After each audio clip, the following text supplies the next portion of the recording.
et vous devez savoir comment attirer les ressources. J'espère que vous savez que, si je parle de ressources, je ne parle pas d'argent. J'ai prié une prière pour mon peuple, et je pense l'avoir déjà priée dans cette église. Mais, au cas où vous n'étiez pas là, laissez-moi la prier pour vous. Puissiez-vous ne jamais être si pauvre que tout ce que vous possédez soit de l'argent. Laissez-moi le redire. Puissiez-vous ne jamais être si pauvre que tout ce que vous possédiez soit des chiffres qui oscillent numériquement sur votre téléphone ou sur un compte bancaire, au nom de Jésus-Christ. La véritable richesse, ce sont les hommes. Les ressources, ainsi que toutes les transactions qui ont lieu sur la terre, existent parce qu'il y a un homme à l'arrière-plan. Tuez tous les hommes du monde, ouvrez toutes les mines, toutes les banques, tous les coffres, cela ne sert à rien. Ce qui donne de la valeur à l'économie, c'est la présence des hommes. Ainsi, lorsque Dieu veut vous aider, il vous donne ce qui attire les hommes. Et avec la venue des hommes viendront aussi les ressources. Il n'y a que deux moyens, à ma connaissance, par lesquels les ressources viennent, la faveur et la valeur. La faveur et la valeur. Chaque fois qu'il y a un manque, ce sont les deux seuls endroits à examiner, la faveur et la valeur. Quand Dieu veut vous multiplier, il amplifie les deux, la faveur et la valeur. La faveur, ce sont des hommes disposés. La valeur, c'est votre utilité dans le contexte d'une civilisation.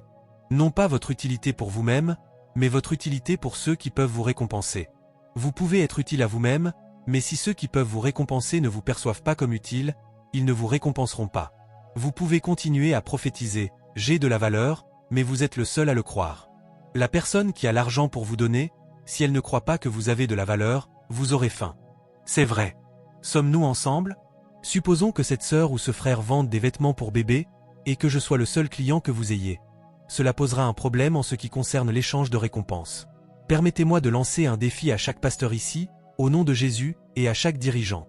Prenez le temps d'étudier le système économique du royaume, et que votre connaissance soit consolidée. Qu'elle soit méthodique.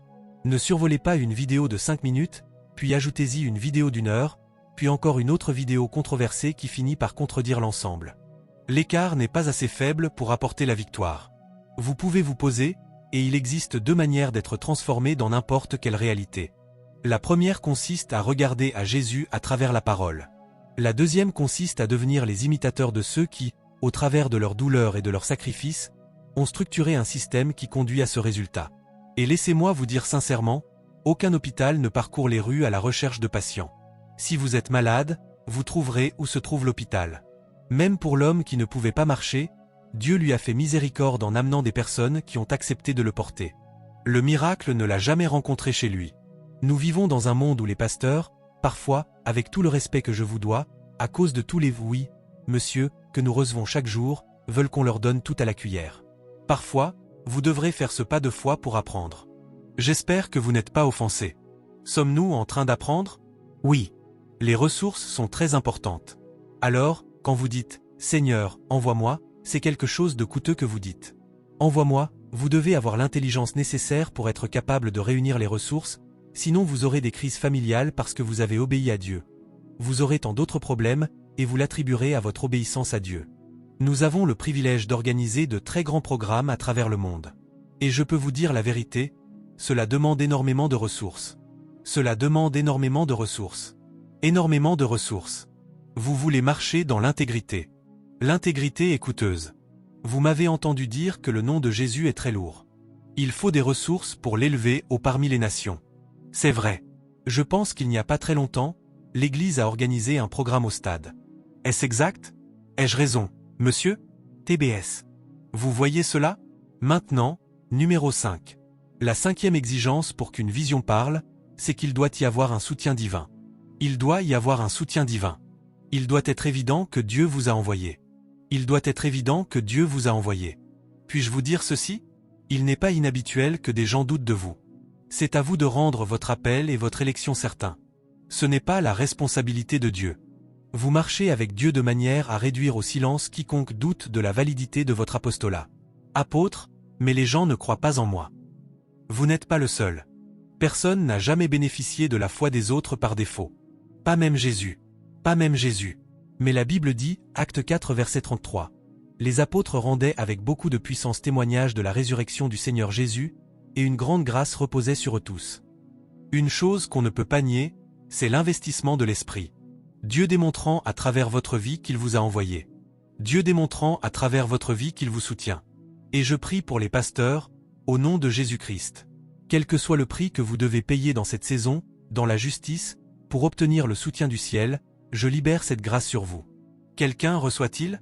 Je libère cette grâce sur vous au nom de Jésus-Christ. Un soutien surnaturel, le soutien de la sagesse, le soutien de la faveur, le soutien des hommes, le soutien de l'onction pour les signes et pour les prodiges, au nom de Jésus. Jamais plus vous ne parlerez et votre parole ne sera vide, au nom de Jésus-Christ. Vous appellerez un seul homme, et une nation viendra, au nom de Jésus-Christ. Un soutien divin. Tant que Dieu ne montre pas qu'il est avec vous, les hommes ne seront pas avec vous. Tant que Dieu ne montre pas qu'il est avec vous. Quand Élie rassembla les prophètes de Baal, qu'ils se traînèrent ensemble et montèrent au mont Carmel, il leur donna l'occasion de démontrer la validité de Baal, depuis le matin jusqu'au moment du sacrifice du soir. Ils se lacérèrent eux-mêmes, et rien ne se produisit. Et il dit, « Regardez, vous m'avez fait perdre toute une journée. Maintenant, écartez-vous. » Et la Bible dit qu'il répara l'autel, plaça le sacrifice, versa de l'eau, et invoqua Dieu. Et la Bible dit que le feu descendit, consuma tout partout, et les gens eux-mêmes dirent, pour paraphraser, « Le Dieu d'Élie, c'est lui qui est Dieu. C'est lui qui est Dieu. » Permettez-moi de vous dire ceci, mesdames et messieurs. Dans le monde où nous vivons aujourd'hui, vous devez faire confiance à Dieu pour obtenir la grâce, porter la présence, porter la puissance, particulièrement en tant qu'homme de Dieu. Ne dites pas, « Moi, je ne suis pas évangéliste, je n'ai rien à voir avec les miracles. » L'onction n'est pas seulement pour les miracles. Elle donne aussi de la validité à votre faiblesse. Vous ne pouvez pas dire aux gens, que Dieu vous guérisse, et avoir zéro guérison, zéro délivrance. Il n'y a aucune manifestation de la sagesse de Dieu à travers votre vie. Vous devez crier après elle et la désirer ardemment. Une chose concernant les réalités spirituelles, c'est qu'elles répondent à la faim. Elles répondent à la soif. Elles répondent au désir. C'est une perte de temps d'apporter de l'eau à quelqu'un qui n'a pas déclaré qu'il a soif. Il la recevra et la versera à terre. Ainsi, Dieu stimulera votre faim, mais il attendra que vous répondiez. Quelqu'un apprend-il? Le soutien divin, c'est 5 éléments. Maintenant, laissez-moi peut-être dire encore une ou deux choses. Prions en esprit pendant 1 minute. J'espère que nous apprenons quelque chose. Donne-moi de la substance. Donne-moi des preuves. Donne-moi ta présence. Donne-moi toi. Donne-moi de la substance. Donne-moi des preuves.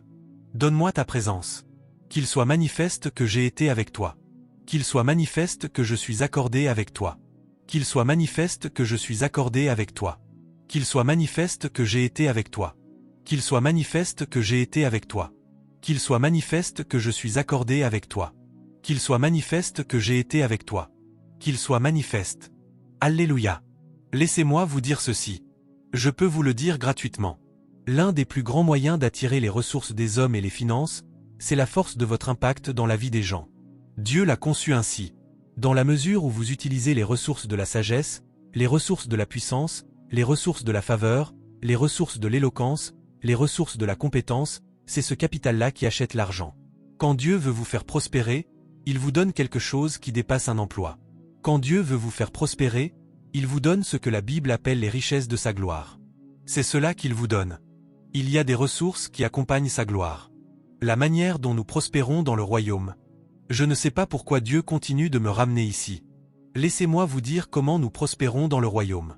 Faites venir la gloire de Dieu. Quand la gloire de Dieu vient, il y a des signes qui accompagnent sa gloire. Premièrement, la sagesse. Deuxièmement, l'intelligence. Troisièmement, la puissance. Quatrièmement, la faveur. Cinquièmement, la compétence. Sixièmement, quelle est encore la sixième? La force. Il y en a 8. Lorsqu'elles viennent sur vous, vous faites affaire avec ces ressources. C'est cela qui vous amène les hommes, et c'est cela qui vous amène l'argent. Quand Dieu veut donner de la puissance à un homme, il n'appelle pas les hommes à venir. Non. Il place quelque chose sur vous. Écoutez, si je veux acheter ceci, appelons cela un produit, et que cela vaut 1000, comment puis-je l'acheter? J'obtiens les 1000. Mais le 1000 lui-même est un produit. Si je veux l'acheter, quel est le capital qui l'achète? Cela s'appelle les richesses de sa gloire, les ressources qui viennent avec la gloire de Dieu. Chaque fois que la gloire de Dieu se manifeste dans la vie d'un homme, elle apporte 2 choses.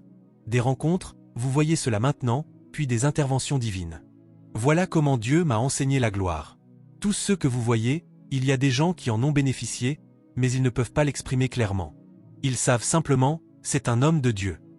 Surtout, et c'est pour cela que les membres ne peuvent pas prospérer, et ils continuent à se fâcher contre nous, les pasteurs. Ils disent, que faites-vous réellement? L'homme reste dans le lieu secret à prier, à adorer, à bâtir. C'est là un investissement économique. C'est un investissement spirituel. Lorsque la gloire vient, elle apporte avec elle la sagesse. Elle apporte avec elle la puissance. Un seul chant qui provient de cette gloire, rien que du point de vue économique, peut régler votre vie. Une seule idée. L'onction qui vient sur vous. Et alors, à partir de là, vous vous tenez devant quelqu'un, un milliardaire qui n'a jamais eu d'enfant.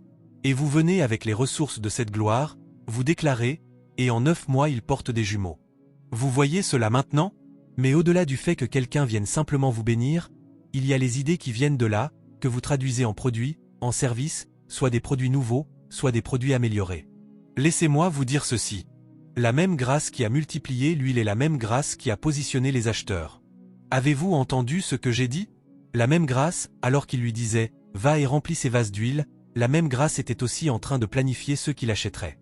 La même grâce qui vous a envoyé, la même grâce qui vous apporte l'onction, a déjà mis en place ceux que cette onction bénira, et ensuite ils vous donneront en retour. Croyez-vous ce que vous entendez? C'est vrai. La présence de Dieu n'est pas une perte de temps, homme de Dieu. C'est ainsi que vous devenez prospère. Vous restez là jusqu'à ce que la gloire repose sur vous. Puis vous commencez à discerner les ressources qui accompagnent cette gloire. Une sagesse extraordinaire, l'intelligence, la capacité, l'éloquence, la faveur, la compétence, la force. Ce sont ces ressources avec lesquelles vous allez faire des affaires. Alléluia. Loué soit le nom du Seigneur. J'ai envie de prier encore pour vous, au nom de Jésus-Christ. Tout ce qui a fait que le ministère ne fonctionne pas, ou que les affaires ne fonctionnent pas, je joins mes mains aux grâces représentées ici et je vous parle. À partir de ce soir, que votre histoire change. Oh, qu'elle change! Qu'elle change! Qu'elle change dans le ministère. Je place une grâce sur votre tête. Que cela change. Peu importe qui vous aime ou ne vous aime pas, je place une grâce sur votre tête au nom de Jésus-Christ. Veuillez vous asseoir. Laissez-moi utiliser 10 minutes pour vous montrer quelque chose. Parlons de la grande mission. Nous sommes des responsables et nous sommes des pasteurs. Mais laissez-moi vous montrer quelque chose très rapidement. Vous savez, monsieur, l'une des choses qui pèsent sur mon cœur, c'est que le Seigneur m'a donné une grâce renouvelée et un mandat renouvelé pour faire des nations des disciples. Et c'est ce mandat supplémentaire qui a fait naître en moi une plus grande urgence de voir le corps de Christ fonctionner avec précision, et non selon des opinions. Et bien que chaque homme soit juste à ses propres yeux, la vérité, c'est que ce sont les résultats qui le montrent. Alléluia. Jésus nous a laissé ce que nous appelons la grande mission, ou ce que nous appelons que le royaume vienne, ou ce que nous appelons l'avancement du royaume. Je veux vous montrer la raison pour laquelle le ministère ne fonctionne pas pour beaucoup de gens, parce que c'est votre degré de conformité ou d'écart par rapport à ce mandat qui définit votre pertinence en tant qu'homme de Dieu. S'il vous plaît, écoutez attentivement. Lorsque vous trouvez certaines personnes à la pointe de la pertinence, il semble que la lumière de Dieu soit sur elles. Ce n'est pas forcément que Dieu a simplement choisi de mettre sa lumière sur elles. De même que la lune s'aligne avec le soleil. Combien d'entre vous savent que, dans l'ordre du soleil, il n'existe rien de tel qu'une demi-lune ou un quart de lune? Toutes ces formes sont déterminées par le degré d'alignement au fil du temps. Si la lune s'aligne, la partie d'elle qui refuse de s'aligner est la partie qui devient sombre. Cela crée une forme à laquelle nous avons donné un nom. Mais il y a des moments où, d'une manière très étrange, la lune s'aligne si pleinement qu'elle peut transformer la nuit en soirée. Vous êtes dans la nuit, mais vous avez l'impression de vous demander « Où est l'obscurité ?» Cela vient du niveau d'alignement. Ainsi, pour certains d'entre vous, la seule partie de vous que l'on remarque et d'où rayonne la gloire de Dieu, c'est la partie qui est entrée en alignement avec le programme de Dieu. Beaucoup de personnes ont l'impression que Dieu a simplement choisi quelques ministres à la main, a décidé de les bénir et a décidé de les aider. Ce n'est pas vrai. Si vous pensez ainsi, alors cela rend Dieu injuste. Certes, il y a un conseil prédéterminé de Dieu. Il y a l'élection de la grâce. Mais Dieu a établi un modèle pour quiconque comprend qu'il est possible de trouver la pertinence dans le royaume. Sommes-nous ensemble? Je veux vous montrer ce qui ne va pas. Si la lampe de l'Éternel ne brille pas sur vous, si la lumière de Dieu ne brille pas sur votre ministère, alors nous devrons peut-être examiner un certain nombre de choses. En règle générale, quand un homme de Dieu n'est pas à la pointe de la pertinence, il n'y a pas trop d'endroits à diagnostiquer. Premièrement, nous devons diagnostiquer le caractère. Il se peut que quelque chose n'aille pas dans le domaine du caractère. Et lorsque le caractère va bien, nous devons diagnostiquer la capacité. Il se peut que quelque chose n'aille pas. On ne peut pas utiliser un générateur de 5 kVA pour alimenter un stade. Cela ne marchera pas, monsieur. Priez pendant que vous êtes en train de l'amortir. Cela tuera le groupe électrogène, vous blessera aussi, et vous fera perdre votre temps.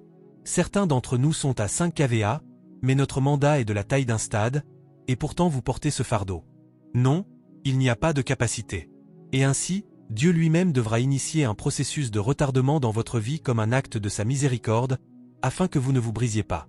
C'est pourquoi il y a beaucoup de prières qui ne seront pas exaucées, non pas parce que le diable les a arrêtées. Vous avez été pesé et éprouvé dans la balance. Votre capacité ne peut pas aller au-delà d'un certain niveau. Et puis, lorsque la capacité n'est pas le problème, alors nous devons vérifier l'alignement avec le programme de Dieu. Vous pouvez avoir de la capacité, vous pouvez avoir du caractère, mais ne pas être aligné sur le programme prophétique de Dieu. Combien d'entre vous savent que la valeur de la vitesse n'existe que lorsque la direction est correcte? Quand la direction est mauvaise et que vous courez, vous ne faites qu'accélérer votre souffrance. Et lorsque vous découvrez que vous êtes dans l'erreur, la route change-t-elle automatiquement pour vous? Non. Vous faites demi-tour et vous revenez. S'il vous plaît, écoutez ce que je veux vous dire. J'ai découvert que c'est là la raison pour laquelle certaines personnes ne semblent pas être à la pointe de la pertinence dans le ministère.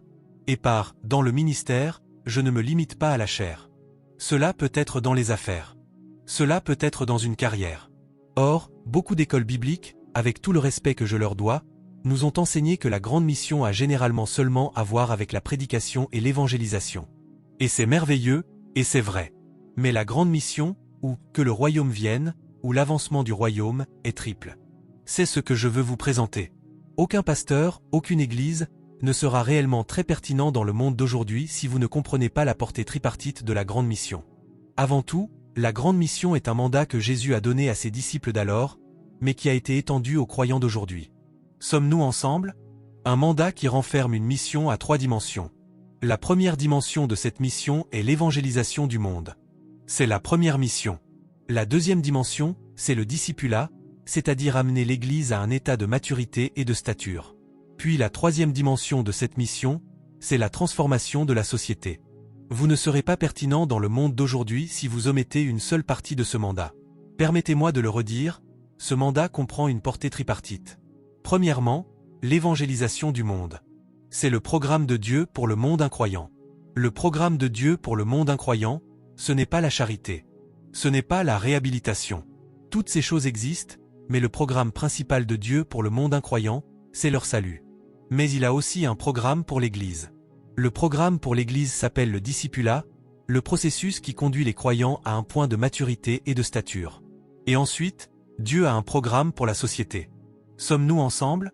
Maintenant, si vous omettez l'un de ces 3 éléments, cela affectera votre pertinence. Sans l'évangélisation du monde, à mesure que davantage de personnes passent dans la gloire, il y aura un problème avec l'Église. Et lorsqu'il s'agit de l'œuvre du « que le royaume vienne », le nombre est un avantage. Sommes-nous ensemble maintenant? Parmi ces 3 dimensions, le principal problème est la deuxième, le discipulat, parce que ce sont les disciples qui accompliront la première et la troisième. Donc, tout ce qui affecte cette deuxième partie ici constitue un problème majeur. Le grand problème de l'Église au Nigeria, de l'Église en Afrique, je peux vous le dire, ce n'est pas l'évangélisation, ce ne sont même pas les projets de développement communautaire, c'est le discipulat. Et le problème du discipulat, c'est que ceux qui veulent faire des disciples ne sont pas raffinés. Ils n'ont pas appris la formule. Sommes-nous ensemble maintenant? Ainsi, l'évangélisation du monde est le programme de Dieu pour les nations, pour le monde incroyant. Le discipulat est le programme de Dieu pour l'Église. C'est la manière dont Dieu affine les croyants. C'est ainsi que les réformateurs sont suscités, que les bâtisseurs de nations sont suscités. Puis la transformation territoriale a maintenant à voir avec le fait de devenir la lumière et de devenir le sel, Matthieu 5 versets 13 à 16. Vous ne pouvez pas être dans une communauté sans que cette communauté ait ressenti l'impact de votre présence en tant qu'Église. Non. Il y a beaucoup d'églises qui sont dans une communauté depuis 5 ans, depuis 10 ans. Aucune veuve ne sait que vous êtes là. Aucun enfant, aucune école autour de vous ne sait que vous êtes là. Vous êtes en train de compromettre une dimension du mandat. Ainsi, il y a « Allez et prêchez » Marc 16. Il y a « Allez dans toutes les nations et faites des disciples » Matthieu 28. Donc, il y a la 2 « Allez ». Puis le troisième, ce n'est pas seulement d'aller, c'est de devenir un témoin, Acte 1 verset 8. C'est Marc 16 plus Matthieu 28 plus Actes 1 verset 8 qui donne le tableau complet de la grande mission. Maintenant, laissez-moi parler un peu du discipulat, parce que c'est là que se trouve mon fardeau, là que se trouve mon cœur, et c'est probablement là que nous trouverons un point d'arrêt pour cette session. Savez-vous, mesdames et messieurs, que chaque fois que vous êtes dans la fabrication, il y a ce que nous appelons le contrôle de qualité? N'est-ce pas? Et puis, pour ceux d'entre vous qui dirigent des organisations, il existe ce que nous appelons la recherche et le développement, ou encore un système qui standardise les opérations. N'est-ce pas? Savez-vous pourquoi je disais cela? Je prêchais pour un précieux homme de Dieu quelque part dans le sud-sud, et l'une des choses que j'ai dites était celle-ci. Combien d'entre vous savent que deux consultants médicaux peuvent se rencontrer pour la toute première fois dans une salle d'opération sans se douter l'un de l'autre? Cela signifie qu'ils ne se connaissent pas. Vous êtes professeur de ceci, professeur de cela. Comment allez-vous? Je viens juste d'arriver d'Italie ce matin. D'accord, entrons pour l'opération. Et ils ne se douteront pas l'un de l'autre. Savez-vous pourquoi? Parce qu'il existait un système standardisé d'accréditation. Mais comment se fait-il que moi, je sois pasteur A, pasteur B, pas? Si nous nous tenons tous ensemble, alors chacun est livré à lui-même? Parce que je ne suis pas certain de qui vous a formé ni de ce que vous avez appris. Écoutez-moi. La raison pour laquelle les produits que nous faisons sortir dans l'Église ne sont pas solides, ou bien sont déséquilibrés, c'est qu'il y a une corruption de l'architecture qui nous a été donnée. Jésus est celui qui a inventé le processus de construction de l'Église.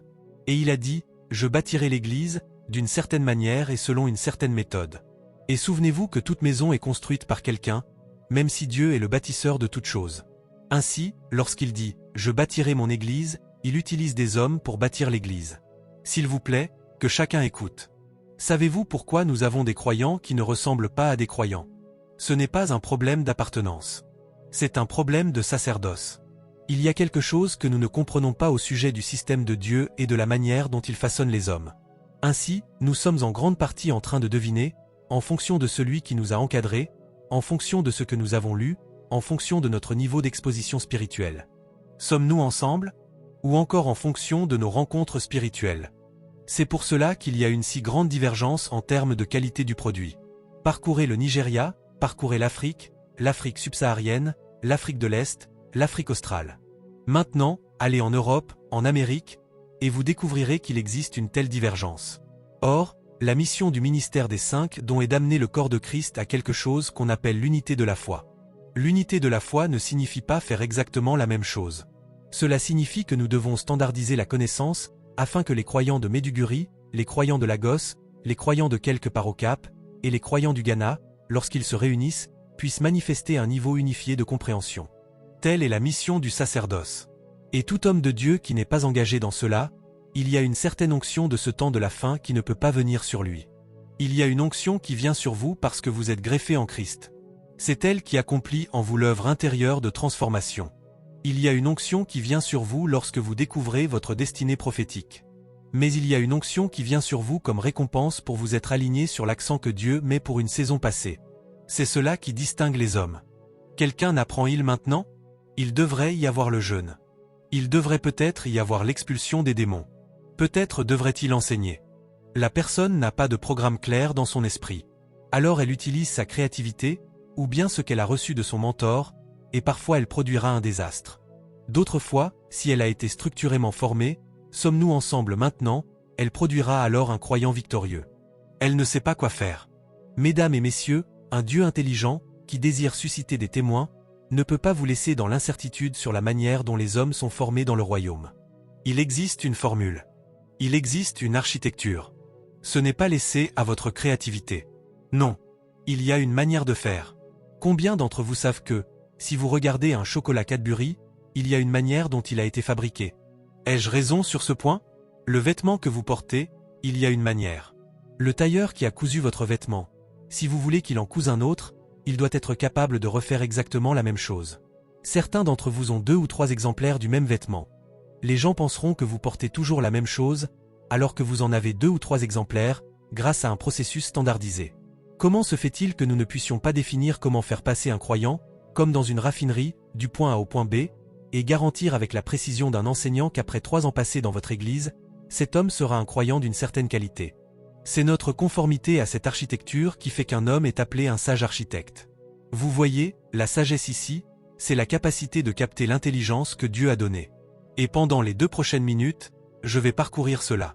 C'est un fardeau que Dieu a mis dans mon cœur. Je veux parcourir avec vous ce cheminement, cette liste, sur la manière de produire des hommes puissants, puis sur ce sur quoi vous devez vous concentrer, et ensuite nous prierons. Si je peux faire cela, alors je descendrai satisfait. S'il vous plaît, priez en esprit pendant 1 minute. Mon temps est écoulé, mais je veux simplement que vous compreniez ceci. Alléluia. Merci. Alléluia. Amen. Maintenant, regardez ceci, tout le monde. S'il vous plaît, levez les yeux. Laissez-moi, oh, aidez-moi. C'est sous l'onction.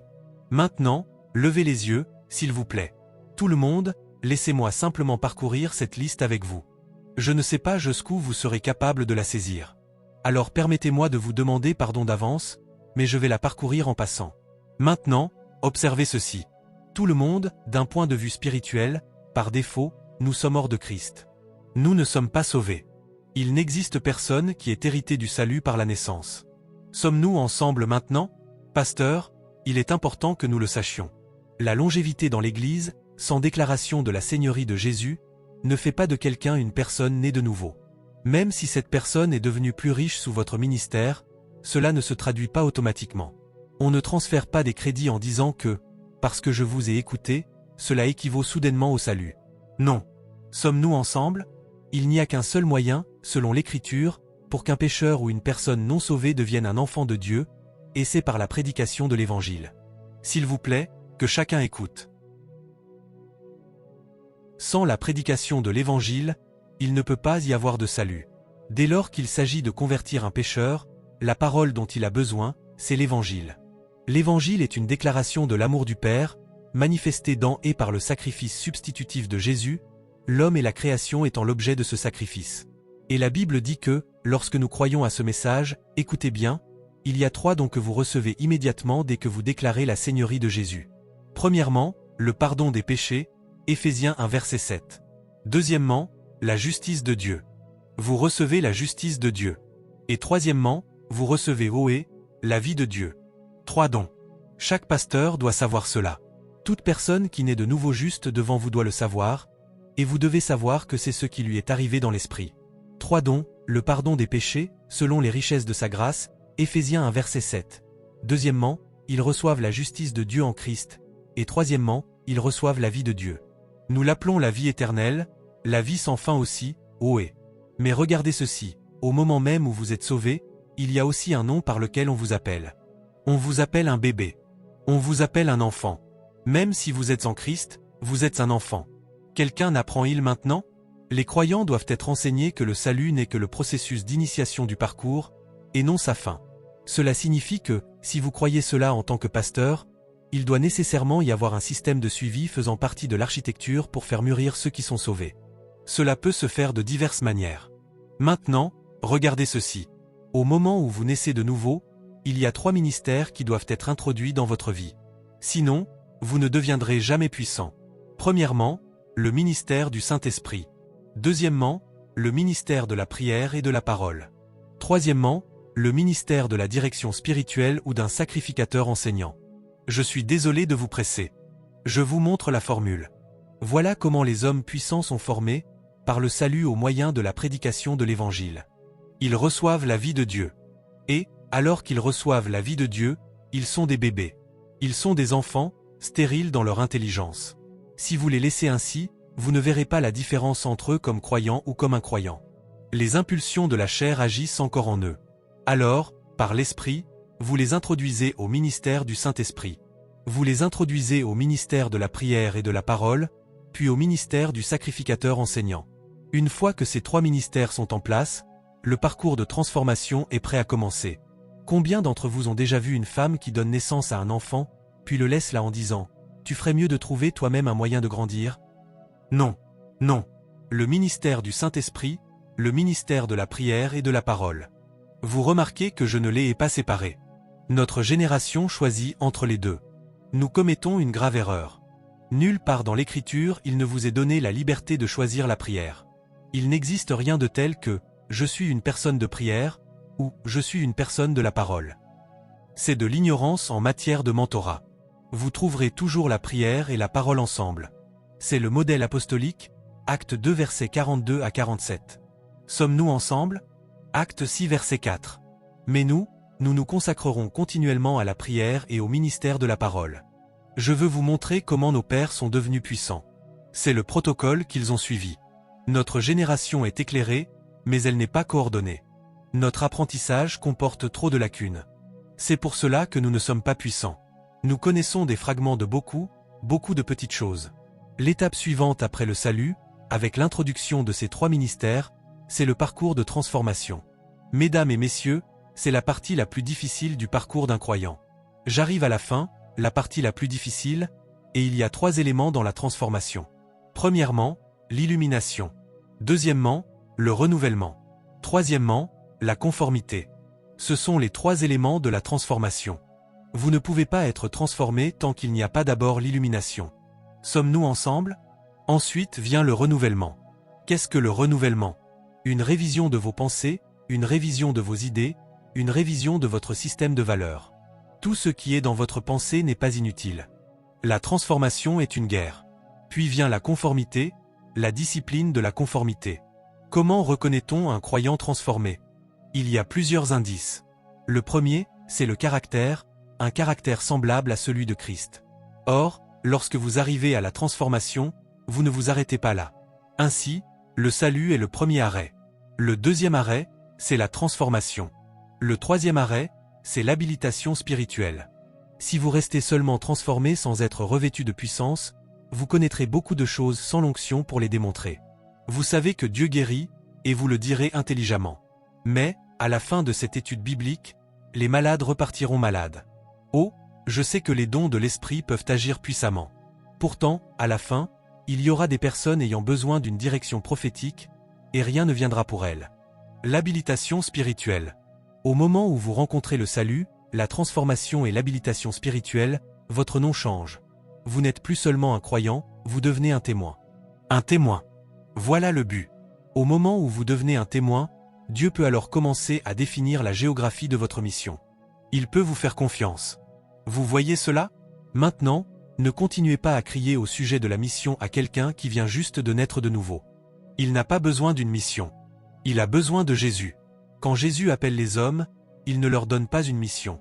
Il les appelle à lui-même, puis il les envoie vers les nations. C'est comme parler du mariage à un bébé. Le bébé se mariera un jour, mais le bébé a besoin de croissance, pas de mariage.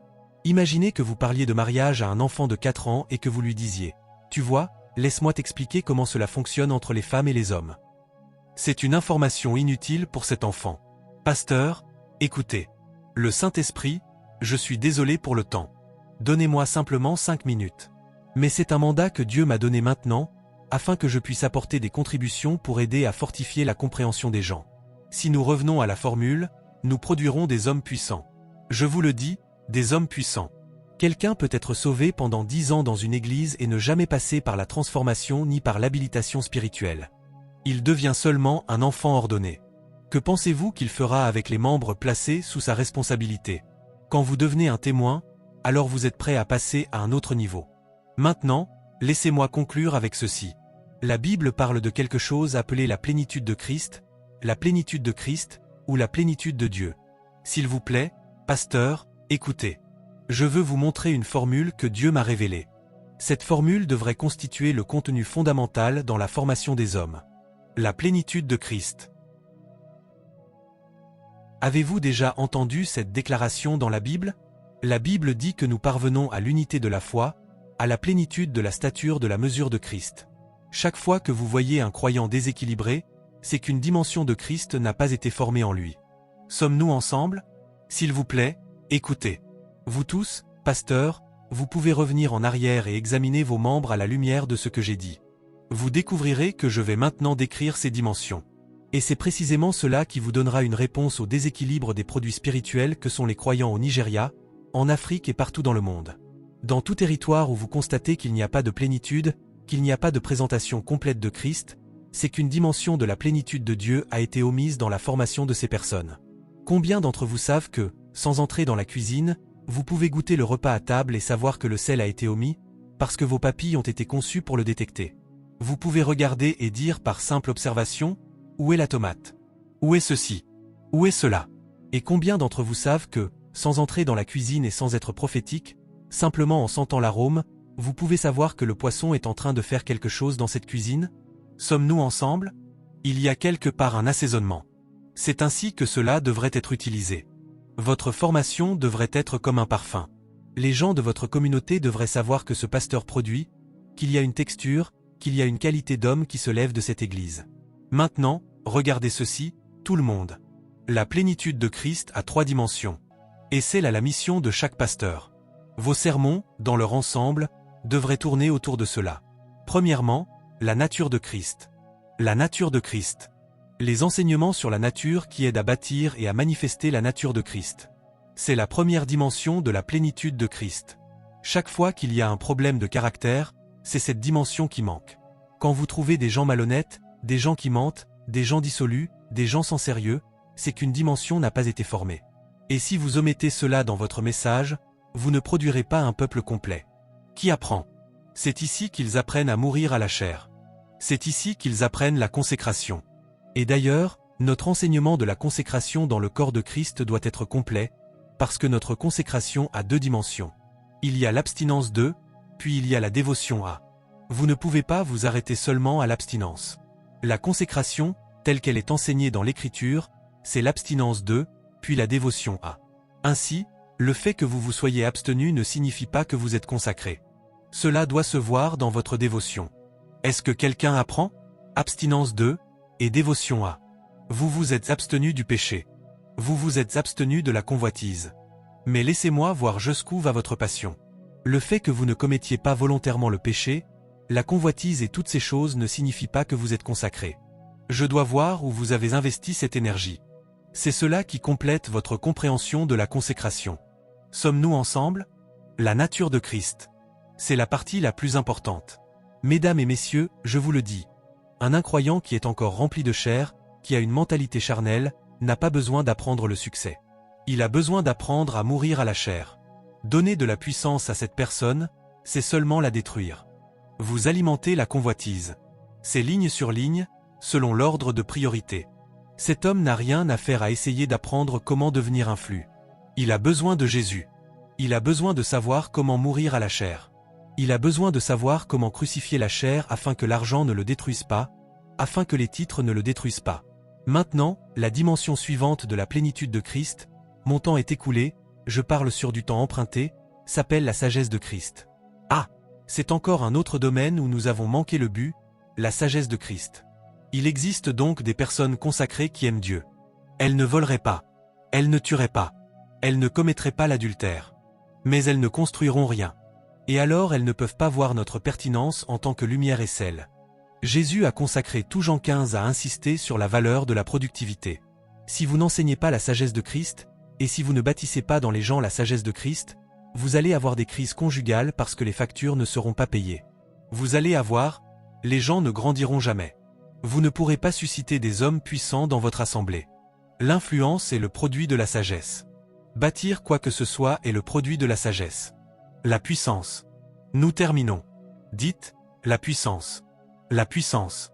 Oh, je crois fermement en la puissance de Dieu, monsieur. 1 + 1 devrait faire 2. Mais lorsque vous êtes sous attaque, Pierre, vous pouvez avoir la compétence de pêcher, la barque, le filet, le bon moment, et les poissons refuseront d'entrer dans votre filet. Nous allons prier maintenant. Écoutez, mesdames et messieurs, avec tout le respect que je vous dois, et j'ai cette liberté parce que je m'adresse à des pasteurs, nous allons prier. Tout problème que vous voyez dans le corps de Christ peut être retracé à la déficience de l'un de ces éléments.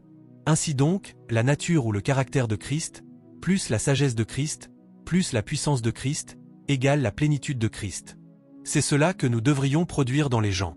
Donc, si je viens enseigner aux gens le caractère, vous voyez cela maintenant, et que je ne leur enseigne pas les principes du royaume, que je ne leur montre pas ces choses, laissez-moi vous dire ce qui arrivera. Les étudiants de cette église échoueront à l'école. Bien qu'ils aiment Dieu, les hommes ne seront pas capables de prendre soin de leurs femmes. Vous ne serez pas capables de gérer les crises conjugales. Je vous le dis, c'est ce qu'il y aura dans cette église. Les gens seront mendiants, ils seront pauvres, ils seront brisés, ils n'auront aucune influence du royaume, et votre église en portera la marque, parce qu'ils ne pourront même pas payer le transport pour venir à l'église.